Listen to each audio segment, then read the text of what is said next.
पिछले एपिसोड में हमने देखा कि पूरा कागज पढ़ने के बाद सम्राट के हाथों से वो कागज नीचे गिर जाता है और वो बिना कुछ बोले घर से बाहर चला जाता है, शायद सुहानी को ढूंढने या शायद नहीं भी। उसके जाते ही विराट वो कागज उठाकर पढ़ने लगता है। हर कोई उस कागज को पढ़ता है पर कुछ बोलने की हालत में कोई भी नहीं था। रघुवीर जी ने कहा, देख लिया, हो गई तसल्ली। अब इस घर में किसी की जुबान पर उस लड़की का नाम नहीं आना चाहिए, ये हमारा हुक्म है। इतना कहकर वो अपने कमरे में चले जाते हैं। दूसरी तरफ प्रशांत अपनी गाड़ी में अनजान लड़की को देखकर हैरान रह जाता है, गुस्से से भर जाता है। व्हाट द हेल, वो गुस्से से चिल्लाता है, पर सुहानी तो बेहोश थी, उसे कहाँ कुछ सुनाई दे रहा था। गार्डन में माली पौधों को पानी डाल रहा था। गुस्से से भरा हुआ प्रशांत उसके पास जाता है और उसके हाथ से पानी का पाइप छीनता है और वापस आकर एक झटके से सुहानी के ऊपर पानी डाल देता है, जिससे सुहानी हड़बड़ाकर उठती है। एकदम से उठने से उसका सिर फिर से गाड़ी से टकरा जाता है। आह, वो अपने माथे पर हाथ रखते हुए बोलती है, ए लड़की, ये फालतू के ड्रामा करना बंद करो और ये बताओ कि तुम हो कौन और मेरी गाड़ी में क्या कर रही हो? कैसे पहुंची तुम मेरी गाड़ी के अंदर? प्रशांत बहुत गुस्से में चिल्लाते हुए बोल रहा था। सुहानी की हालत देखकर भी उसे तरस नहीं आ रहा था। सही नाम दिया था सोना ने उसे, हार्टलेस और इमोशनलेस। सुहानी को तो कुछ समझ नहीं आ रहा था कि वो कहाँ है, किस हाल में है। अभी तक तो ढंग से उसे होश भी नहीं आया था और उसके सिर पर खड़ा प्रशांत गुस्से से चिल्ला रहा था, ए लड़की, तुम्हें कुछ सुनाई भी दे रहा है या नहीं? इस बार वो और भी ज्यादा गुस्से से बोलता है। उसकी आवाज को सुनकर घर के सारे नौकर बाहर आ जाते हैं। सुहानी अब थोड़ा थोड़ा होश में आने लगी थी। वो अपना एक हाथ बढ़ाकर प्रशांत की ओर बढ़ाते हुए बोली, जरा मदद करो। प्रशांत उसके हाथ की तरफ देखता है, जिस पर मिट्टी लगी हुई थी, खून भी लगा हुआ था। पीछे करो, पीछे करो अपना ये गंदा हाथ, डिस्कस्टिंग। सुहानी उसकी बातों को अनसुना करती है और बिना कुछ सोचे समझे उसके पहने हुए कोट को पकड़कर डिक्की से बाहर आ जाती है। ये देखकर हर कोई हैरान रह जाता है। प्रशांत को कोई छुए उसे ये बिल्कुल भी पसंद नहीं आता, ऊपर से गंदगी तो बिल्कुल भी नहीं। सुहानी ने उसके सारे कपड़े खराब कर दिए थे। अब उसका गुस्सा सातवें आसमान पर था। ए लड़की, ये क्या किया तुमने? मेरे सारे कपड़े खराब कर दिए। अक्ल नहीं है तुम में जरा सी? पानी, पानी। सुहानी तेज तेज सांसें लेते हुए बोलती है, क्योंकि पूरी रात गाड़ी में बंद रही थी वो, तो उसे बहुत प्यास लगी थी। पानी पानी कहते हुए वो वहीं पानी का पाइप उठाती है और पानी पीने लगती है। ऐसा करते हुए पानी के छींटे प्रशांत के जूतों पर, उसके कपड़े पर, यहाँ तक कि उसके गाड़ी पर भी गिर रहे थे।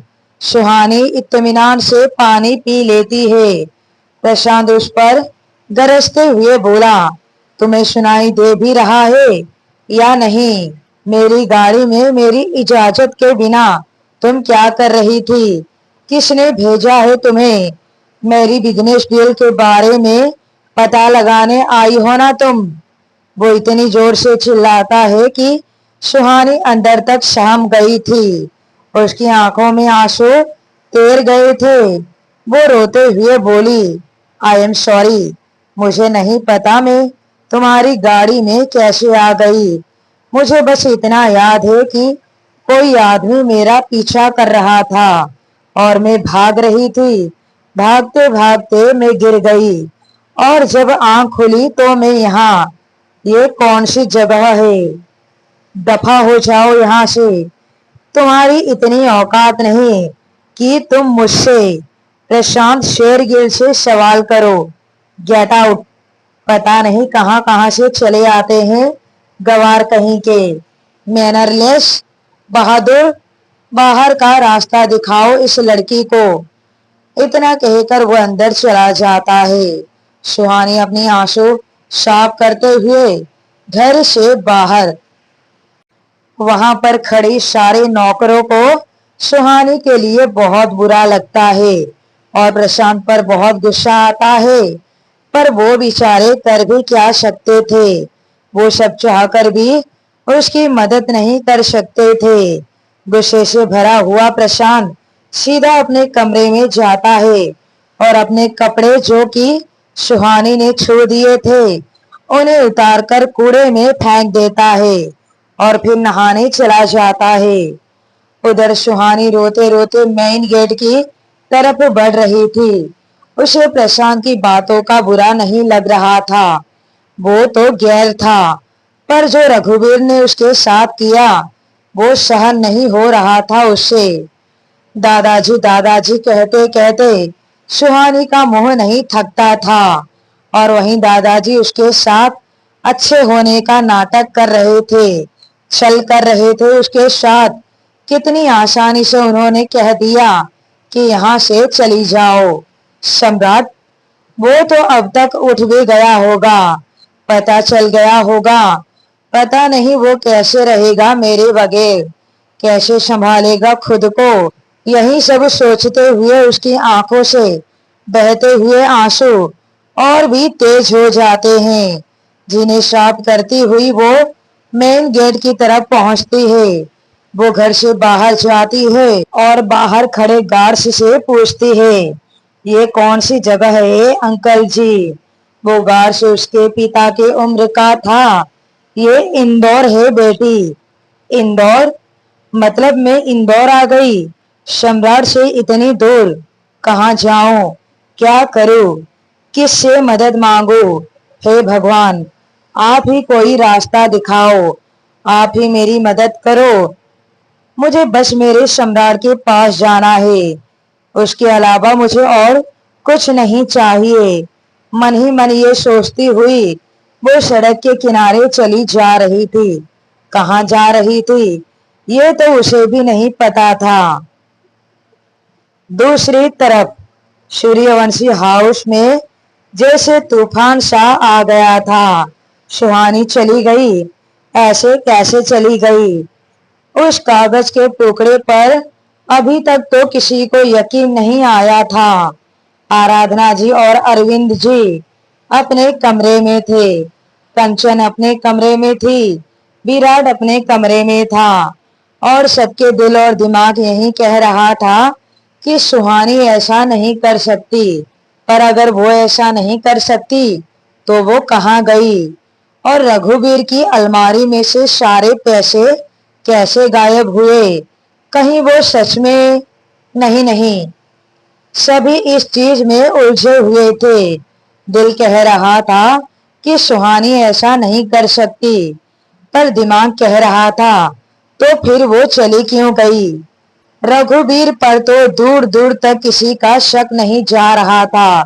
कोई सोच भी नहीं सकता था कि ये सब उसने किया है।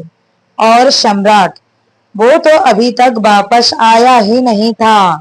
सबकी जिंदगी में तूफान लाकर रघुवीर आराम से अपने कमरे में बैठा था। उसके चेहरे पर घमंड साफ दिख रहा था। होठों पर विजयमयी मुस्कान फैली हुई थी कि वो जो चाहता था वो उसने कर दिखाया। उधर वो आदमी जो सुहानी का पीछा कर रहा था, उसका नशा अब तक उतर चुका था। वो उठता है और खुद को सड़क पर सोया हुआ पाता है। एकदम से उसे सुहानी का ख्याल आता है। वो चौंक कर उड़ते हुए बोला, वो लड़की कहाँ गई वो लड़की, ये कहता हुआ वो थोड़ा आगे जाता है तो देखता है कि सड़क के किनारे टूटे हुए सैंडल और चूड़ियां पड़ी है। ये ये सब तो उस लड़की का है, मतलब कि वो आस पास ही है। ये कहता हुआ इधर उधर नजर दौड़ाता है तो उसे एक पेड़ पर सुहानी का दुपट्टा लहराता हुआ नजर आता है। इसका मतलब वो भागते भागते नीचे खाई में गिर गई। अभी माली को फोन करके बताता हूँ।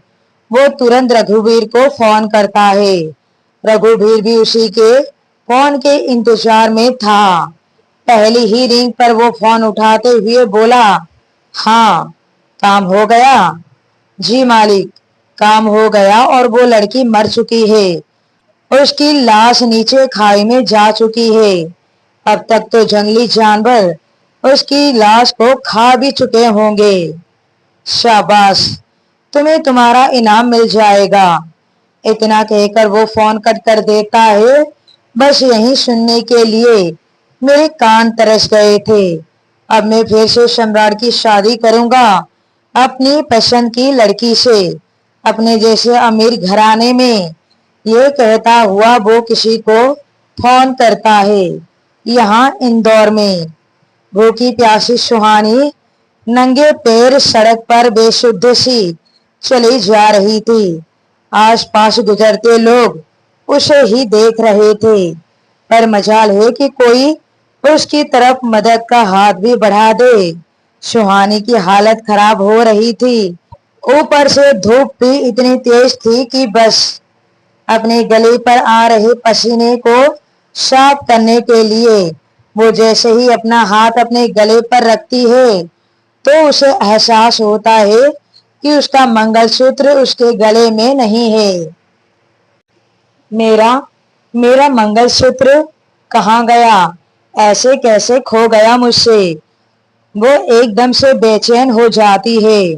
वो रोने को हो जाती है। तभी उसे ख्याल आता है कि उसका मंगलसूत्र उस लड़के के गाड़ी में तो नहीं गिर गया। उस लड़के की गाड़ी में जिसने जाने अनजाने में उसकी जान बचाई, उसकी मदद की, जिसका नाम तक वो नहीं जानती थी। हाँ, वहीं गिरा होगा, उसी गाड़ी में। ये कहते हुए वो वापस प्रशांत के घर की तरफ चली जाती है। उधर प्रशांत ऑफिस जाने के लिए रेडी हो गया था। उसका मूड अभी भी खराब था। आज उसे एक बहुत बड़ी डील साइन करनी थी। अच्छी तरह रेडी होकर वो नीचे आता है। सर नाश्ता। नौकर की बात अभी मुंह में ही थी। इतने में तो प्रशांत अपनी गाड़ी में बैठकर निकल भी जाता है। जैसे ही प्रशांत की गाड़ी बंगले से बाहर निकलती है उसी वक्त सुहानी हाँफते हुए वहां पहुंचती है, पर तब तक प्रशांत वहां से जा चुका था। वो लगभग अंदर जाने लगती है। दरवाजे पर खड़ा गार्ड उसे रोकते हुए बोला, अरे अरे, अंदर कहाँ जा रही हो? सुहानी ने रोते हुए कहा, मुझे आपके साहब से मिलना है, प्लीज मुझे अंदर जाने दीजिए। मैं आपके हाथ जोड़ती हूँ अंकल जी। देखो बेटा, साहब जी तो चले गए, अब कब आएंगे कुछ कह नहीं सकते। सुहानी उससे रिक्वेस्ट करते हुए बोली, जब तक वो नहीं आ जाते तब तक क्या मैं अंदर बैठकर उनका इंतजार कर सकती हूँ? प्लीज मना मत करना अंकल जी। उस आदमी को सुहानी पर तरस आ जाता है। वो उसे अंदर जाने देता है। हालांकि वो जानता था कि ऐसा करने पर उसे प्रशांत से अच्छी खासी डांट पड़ेगी, पर उसने अपनी परवाह न करते हुए सुहानी की मदद की। सुहानी अंदर जाती है और गार्डन के पास जाकर एक कोने में बैठ जाती है और प्रशांत का इंतजार करने लगती है। दूसरी तरफ सुहानी के मौत की खबर सुनकर रघुवीर तो खुशी से झूम उठता है। अगले ही पल किसी को फोन करने लगता है सामने से। अरे रघुवीर जी, धन्य भाग हमारे, जो आपने हमें याद किया, वरना हमने तो उम्मीद ही छोड़ दी थी। कैसी बातें कर रहे हो सूर्यकांत जी, आपको कैसे कोई भूल सकता है। आखिर हम रिश्तेदार जो होने वाले हैं। मैं अपने बड़े पोते सम्राट के लिए आपकी पोती निकिता का हाथ मांगता हूँ। वाह जी वाह, आपने तो मेरे मन की बात कह दी। मैं तो कब से यही चाहता था, और इस शादी से हमारे बिजनेस को भी काफी फायदा होगा। सूर्यकांत भी उसकी हाँ में हाँ मिलाते हुए बोलता है। रघुवीर ने कहा, तो बस मिलकर सब तय करते हैं। बताइए कब आ रहे हैं आप अपने पूरे परिवार के साथ। वो सब तो ठीक है रघुवीर जी, मिलना मिलाना भी हो जाएगा, पर पहले आप सम्राट से तो पूछ लीजिए।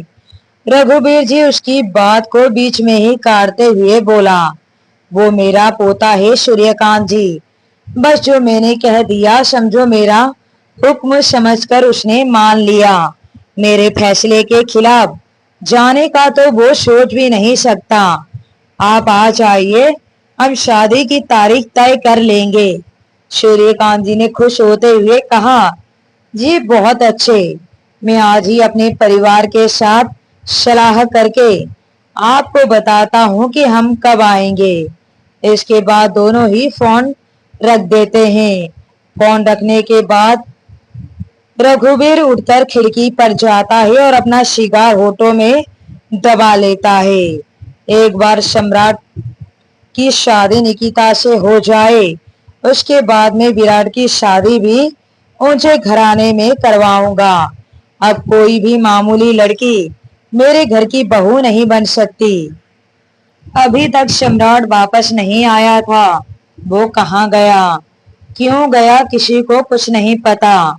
पूरा दिन वो घर नहीं लौटा, और यहाँ इंदौर में सुहानी भी पूरा दिन प्रशांत के घर के बाहर बैठी उसका इंतजार करती है। पूरा दिन उसने कुछ नहीं खाया, खाना तो छोड़ो पानी तक नहीं पिया उसने। घर के अंदर से नौकर उसे ही देख रहे थे और आपस में बातें कर रहे थे।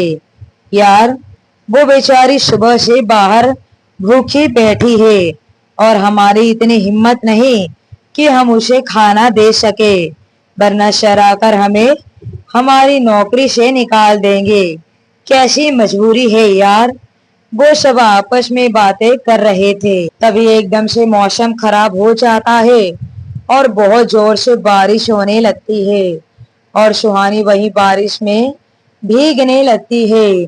और वो कर भी क्या सकती थी, उसे बारिश में भीगते हुए काफी टाइम हो गया था। वो ठंड के मारे कांपने लग गई थी। घर के नौकरों से उसकी हालत देखी नहीं जा रही थी। उनमें से एक ने कहा, बस बहुत हुआ, बेचारे की हालत खराब हो रही है, मैं सर को फोन कर रहा हूँ, फिर चाहे वो मुझे नौकरी से ही क्यों ना निकाल दे। इतना कहकर वो प्रशांत को फोन करने लगता है। प्रशांत उस वक्त अपनी बहुत जरूरी मीटिंग में था। वो घर का नंबर देखकर फोन कट कर देता है। वो नौकर फिर से फोन करता है। बार बार घर से फोन आता देखकर प्रशांत का गुस्सा सातवें आसमान पर पहुंच जाता है। एक्सक्यूज मी बोलकर वो साइड में जाता है और फोन उठाते हुए बोला, ऐसी कौन सी आफत आ गई जो बेवकूफों की तरह फोन पर फोन किए जा रहे हो, मर गया क्या कोई। प्रशांत गुस्से से दांत भींचकर बोलता है। सर वो लड़की, नौकर डरते डरते बोलता है। कौन सी लड़की, क्या परेशानी है। प्रशांत एक बार फिर गरजता है। सर वो लड़की सुबह से आपका वेट कर रही है, अभी भी बारिश में भीग रही है, उसकी हालत बहुत खराब हो रही है। प्रशांत ने चिल्लाते हुए कहा, व्हाट द हेल, कौन सी लड़की। सर वो जो सुबह आपकी गाड़ी में, उसके बाद वो उसे सारी बात बताता है कि वो सुबह से उसका इंतजार कर रही है और कह रही है कि आपकी गाड़ी में उसका कोई सामान। प्रशांत बेहद गुस्से में बोला, व्हाट रबिश, ये फालतू की बात बताने के लिए तुमने मेरा टाइम वेस्ट किया। हिम्मत भी कैसे हुई तुम्हारी। पर सर वो लड़की, प्रशांत ने बीच में ही कहा, उस लड़की पर ध्यान देना छोड़ो और अपना काम करो। वो चाहे सारी रात वहां पर पड़ी भीगती रहे, आई डोंट केयर। और तुम्हें उसकी इतनी फिक्र क्यों हो रही है। ज्यादा फिक्र हो रही है तो उसे लेकर अभी के अभी निकल जाओ मेरे घर से। इतना कहकर वो फोन कट कर देता है। इडियट, पता नहीं कहां कहां से चले आते हैं। मुझे कोई फर्क नहीं पड़ता वो मरे या जिए। इतना कहकर वो वापस अपना काम करने लगता है। सुहानी अभी भी बारिश में भीग रही थी। वैसे बारिश में कोई और भी भीग रहा था और वो था सम्राट। सड़क के बीचों बीच अपनी गाड़ी से टेक लगाकर खड़ा वो भीग रहा था। दोनों की आंखें नम थी। समझ नहीं आ रहा था बारिश की पानी उनके चेहरे पर ज्यादा था या उनकी आंखों से बहते हुए आंसू। सुहानी का तो समझ में आता है कि वो सम्राट के लिए रो रही है। पर सम्राट क्यों रो रहा है। क्या वो सुहानी के लिए रो रहा है या रघुवीर के दिए कागज को सच मानकर रो रहा है। क्या बिखर जाएगा वो फिर से एक बार। क्या कमजोर पड़ जाएगा सुहानी का प्यार। खैर, सूर्यवंशी हाउस में सब लोग सम्राट के लिए परेशान थे कि वो सुबह से घर क्यों नहीं आया और वो फोन भी नहीं उठा रहा। आराधना जी का तो रो रो कर बुरा हाल हो गया था कि पता नहीं मेरे हंसते खेलते घर में किसकी नजर लग गई। कहाँ चला गया मेरा सम्राट। कंचन भी मन ही मन बहुत घबरा रही थी क्योंकि अनुराधा के जाने के बाद सम्राट की हालत उससे छिपी नहीं थी। बस अब यही डर सबको सताए जा रहा था कि पता नहीं सम्राट किस हाल में होगा। विराट तो अभी तक इसी चीज से उलझा था कि सुहानी ऐसे कैसे कर सकती है क्योंकि 2 महीने से तो वो भी दोनों के प्यार को देख रहा था और अब अचानक से सुहानी का यूं चले जाना, वो भी पैसों के लिए। बस यही बात उसे परेशान कर रही थी। रघुवीर उस वक्त कहीं गया हुआ था। वो कहाँ गया था किसी को कुछ पता नहीं था। दूसरी तरफ बारिश में भीगती हुई सुहानी अभी भी प्रशांत का इंतजार कर रही थी। एक और प्रशांत था जो अभी तक अपनी मीटिंग में उलझा हुआ था। उसे किसी की फिक्र नहीं थी। कोई जिए या मरे इस बात से उसे कोई फर्क नहीं पड़ता। तकरीबन 3 घंटे के बाद उसकी मीटिंग खत्म होती है और वो डील साइन करता है। इन सब में रात के 11 बज गए थे। अब कहीं जाकर उसके एम्प्लॉइज ने राहत की सांस ली थी कि चलो अब वो भी घर जा पाएंगे। प्रशांत गाड़ी में बैठता है और घर के लिए निकल जाता है। सुहानी तो दूर दूर तक उसके दिमाग में नहीं थी। ठंड से कांपती सुहानी वहीं दीवार से टेक लगाकर बैठी हुई थी। आंखें रो रो कर खाली हो गई थी। अपनी भूख प्यास की तो फिक्र नहीं थी उसको। नजरें बस मेन गेट पर अटकी हुई थी कि प्रशांत अभी आएगा प्रशांत। ठीक उसी वक्त प्रशांत की गाड़ी बंगले में दाखिल होती है। सुहानी में तो जैसे जान वापस आ गई हो। वो खुद को समेटते हुए किसी तरह उड़ती है। प्रशांत की नजर दूर से ही सुहानी पर पड़ती है। उसे देखते ही प्रशांत का पारा हाई हो जाता है। इस लड़की ने तो नाक में दम कर दिया है। क्या मुसीबत है। वो बहुत गुस्से से बोल रहा था। वो बहुत जोर से गाड़ी के ब्रेक मारता है जिससे सभी नौकरों को पता चल जाता है कि प्रशांत घर आ गया है। वो सब जल्दी जल्दी अपना काम करने लगते हैं।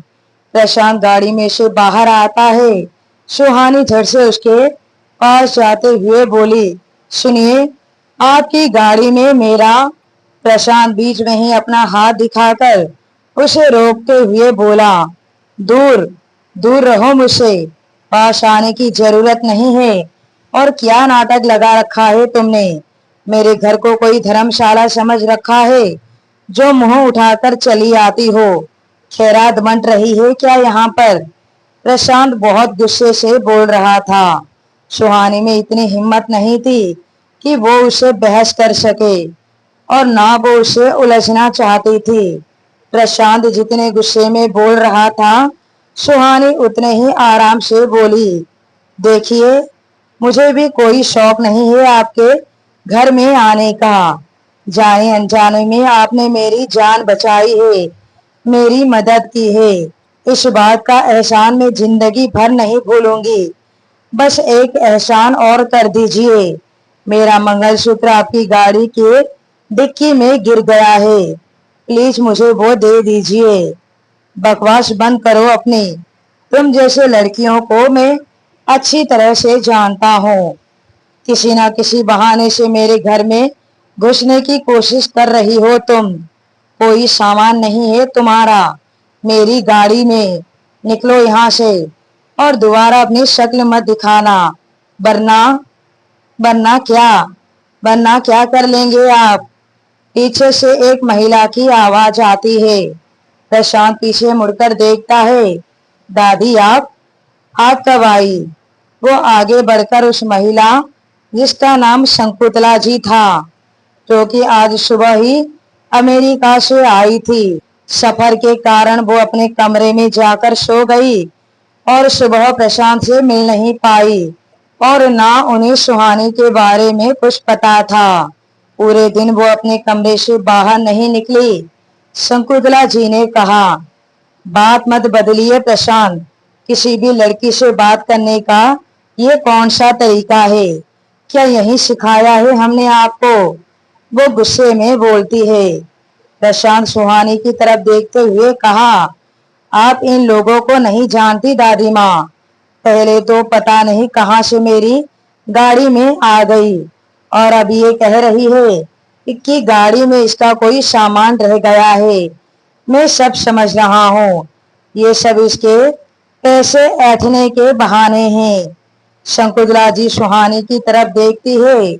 बदले में सुहानी ने कहा, नहीं नहीं, मुझे कोई पैसे नहीं चाहिए। मेरा मंगलसूत्र इनकी गाड़ी में गिर गया है, बस मुझे वही चाहिए। प्लीज मेरा मंगलसूत्र दे दीजिए। ये कहते हुए उसका गला रूंध जाता है। पर प्रशांत तो ठहरा पत्थर। उस पर किसी भी चीज का कोई असर नहीं होता था, ना ही उसे किसी पर तरस आता था। ए लड़की, बकवास बंद कर अपनी। लगता है तुम ऐसे नहीं मानोगी। ये कहता हुआ वो अपना पर्स निकालता है और उसमें जितने पैसे थे सब सुहानी के हाथों में रखते हुए बोला, अब निकलो यहाँ से। पता नहीं कहाँ कहाँ से आ जाते हैं गवार लोग। वो अभी बोल ही रहा था कि तभी सुहानी उसके पैसे वापस उसके हाथ में रखते हुए बोली, गवार मैं नहीं, गवार तुम हो, जो हर वक्त दूसरों को नीचा दिखाने पर लगे रहते हो। समझते क्या हो तुम अपने आप को? किस बात का घमंड है तुम में? किस बात की अकड़ लिए घूम रहे हो? तुम बड़े आदमी होंगे तो अपने घर में होंगे, किसी के लिए कोई अच्छा काम नहीं कर रहे हो, जो हर वक्त हर किसी को अपनी ये सो कोल्ड अकड़ दिखा रहे हो। सुहानी भी उसे उसी की भाषा में जवाब दे देती है। घर के सारे नौकर आंखें फाड़े सुहानी को देख रहे थे, यहाँ तक कि शंकुतला देवी भी। वहीं प्रशांत गुस्से से सुहानी को घूर रहा था। You idiot!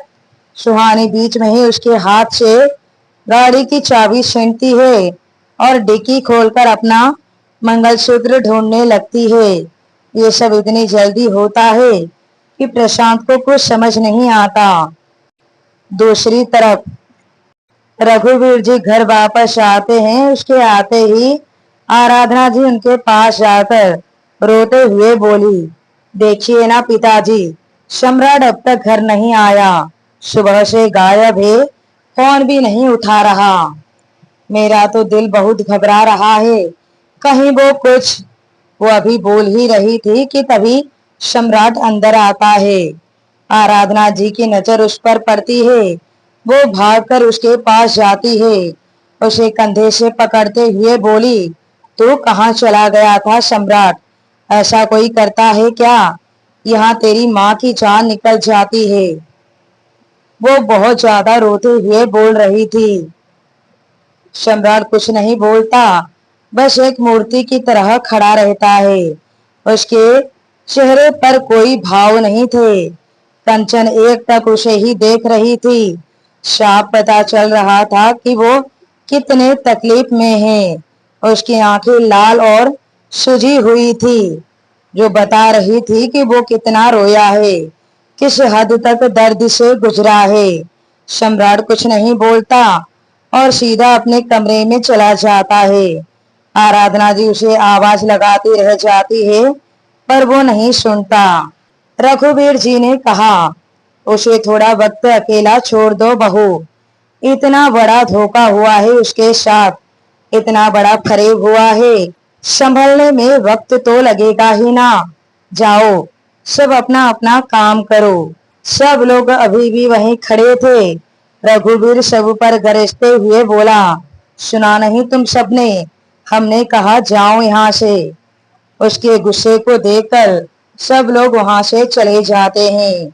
रघुवीर जी मन ही मन खुश होते हुए बोला, अब कल सुबह चलूंगा मैं अपनी अगली चाल। ये सोचते हुए वो भी अपने कमरे में चला जाता है। इधर सुहानी की हरकत पर सम्राट का पारा हाई हो जाता है। वो दनदनाता हुआ उसके पास आता है और उस पर चिल्लाते हुए बोला, हाउ डेयर यू, तुम्हारी हिम्मत भी कैसे हुई मेरी गाड़ी को टच करने की, मेरी हाथ से चाबी छीनने की? इसका अंजाम नहीं जानती हो तुम? प्रशांत गुस्से से आग उगलता हुआ बोल रहा था, पर सुहानी को उसकी बातों से रत्ती भर फर्क नहीं पड़ रहा था। वो तो बस अपने सम्राट की निशानी ढूंढने में लगी हुई थी, जो कि अभी तक उसे नहीं मिला था।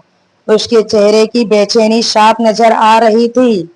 कितनी बेचैन हो गई थी वो, यहाँ तक कि उसकी आंखों से आंसू भी बहने लगे थे। वो खुद से ही बोली, कहाँ गया? अगर यहाँ भी नहीं मिला तो कहाँ ढूंढूंगी मैं? इतनी लापरवाह कैसे हो सकती हूँ मैं? ऐसे कैसे खो दी मैंने अपनी सम्राट की निशानी? वो बस रोए जा रही थी और खुद से बोले जा रही थी। प्रशांत ये देखकर हैरान था कि इस लड़की को मेरी बातों से कोई फर्क नहीं पड़ रहा। आखिर ऐसी कौन सी चीज है जिसके लिए ये इतना ड्रामा कर रही है? अब आगे क्या होगा, आगे की कहानी जानने के लिए बने रहिए माई फॉर्स्ड मैरिज कहानी पर।